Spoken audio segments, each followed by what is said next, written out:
भू संपर्क तार का क्या कार्य है। आज हम इस महत्वपूर्ण प्रश्न का अध्ययन करेंगे और ये जो प्रश्न है आपके दैनिक जीवन से भी संबंधित है। जो देखिए भू संपर्क तार वास्तव में क्या है, पहले तो उसको समझिए आप।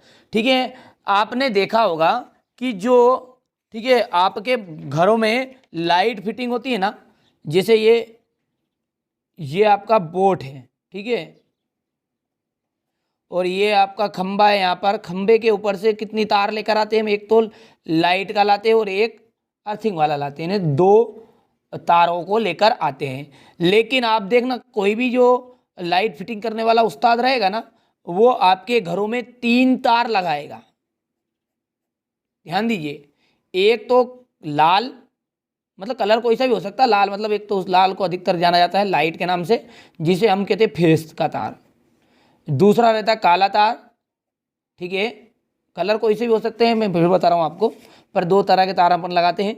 एक होता है जिसे हम ठीक है उसी खंबे के ऊपर से आता है, उसे कहते हैं अर्थिंग, ठीक है, यानी कि ठीक है इसे क्या कहते हैं, अर्थिंग, ठीक है भैया। अब एक और तार रहता है जो पतला साइज का रहता है, जिसे हम न्यूट्रल तार के नाम से भी जानते हैं। भाई ये पतला जो तार रहता है ना, इसको क्या करता है लाइट फिटिंग करने वाला, कि इन 2 तारों के साथ ही चलने देता है इसको भी, ठीक है। और जैसे आपका जो प्लग रहता है, ठीक है, तो देखिए इसको और अच्छे समझने के लिए आप इसका उदाहरण देखिए एक जो तार है इसके अंतर्गत यहाँ पर फेस वाला जोड़ देता है, यहाँ अर्थिंग वाला जोड़ देता है। अब इसी के अंदर वाला कसता है वो तार इससे जोड़ता है, इससे समझ लीजिए आप। अब आप अपने जिन्होंने देखा ना लाइट फिटिंग वाले, वो समझ गए वो कौन भू संपर्क तार है।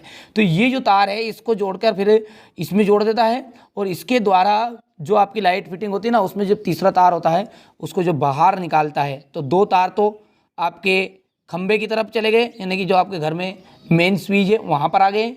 और जो एक तार और है, क्योंकि एक तार, ये 2 तार हो गए, और जो तीसरा तार है ना, वो आपके जो मकान के पास में जहाँ ज़मीन होती है ना, उस ज़मीन में उस तार को एक धातु के द्वारा जोड़कर, ठीक है, लोहे के राड के द्वारा जोड़कर उसे नीचे ज़मीन में उतार देता है। बस वही वास्तव में क्या है, आपका भू संपर्क तार है। तो ये क्यों करते हैं ऐसा, कि जो कभी कभी लाइट ज़्यादा ख़राब होती है ना, तो लाइट ख़राब होती थी, जो हमारी कंप्यूटर मान लो आप, फ्रिज मान लो, इन सब में जो करंट आता है ना, वो करंट इसके माध्यम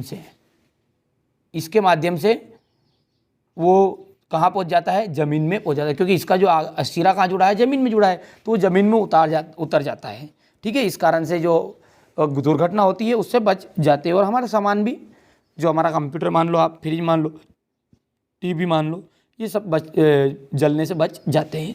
तो बस यही कार्य इसका मेन मुख्य रूप से। भू संपर्क तार एक सुरक्षा युक्ति है जो यहाँ सुनिश्चित करता है कि साधित्र के जो मतलब अपना यंत्र है, कोई सी भी सामान है, वो धात्विक आवरण में यदि उसमें विद्युत धारा का कोई भी क्षरण होता है, मैंने बताया ना लाइट फाल्ट होगी, और फाल्ट होने के बाद में उसमें कोई नुकसान होगा, तो भू संपर्क तार विद्युत धारा के लिए अल्प प्रतिरोध का कार्य करता है। इसका संपर्क भूमि से होता है। इस प्रकार साधित्र का उपयोग करने वाले व्यक्ति को तीव्र विद्युत आघात से बच जाते हैं, ठीक है। तो ये आप आपकी सिंपल लैंग्वेज में भी लिख सकते हैं। बच्चों ने थोड़ा नोट्स यहाँ पर टफ लिख दिए, आप सिंपल भी लिखोगे ना कि भू संपर्क तार एक सुरक्षा की युक्ति है, और ये जो सुनिश्चित करता है कि हमारा साधित्र यदि किसी कारणवश, ठीक है, उसके यंत्र में या धात्विक आवरण में विद्युत धारा आ गई हो, तो वहाँ जो भू संपर्क तार है वो उस समय अल्प प्रतिरोध का कार्य करेगा। और वहाँ जो ज़्यादा अधिक मात्रा में विद्युत यानी कि फाल्ट लाइट हुई, उसे वो ज़मीन में समाहित कर देगा, यानी कि हमारा जो संयंत्र है, साधित्र है, वो बच जाएगा। किसी भी तरह आप लिख सकते हैं, समझ गए बात को आप। ये भू संपर्क तार का कार्य है, ठीक है, यहाँ से आप देख सकते हैं, ठीक है भैया। चलिए इसी तरह के महत्वपूर्ण प्रश्न देखने के लिए चैनल को सब्सक्राइब कर लेना। देखिए क्लास 10 के जितने भी इंपॉर्टेंट प्रश्न है ना, इन सब की मैंने डिस्क्रिप्शन में लिंक दिया है, और जाकर आप देख लेना और अच्छे नंबर प्राप्त कर लेना।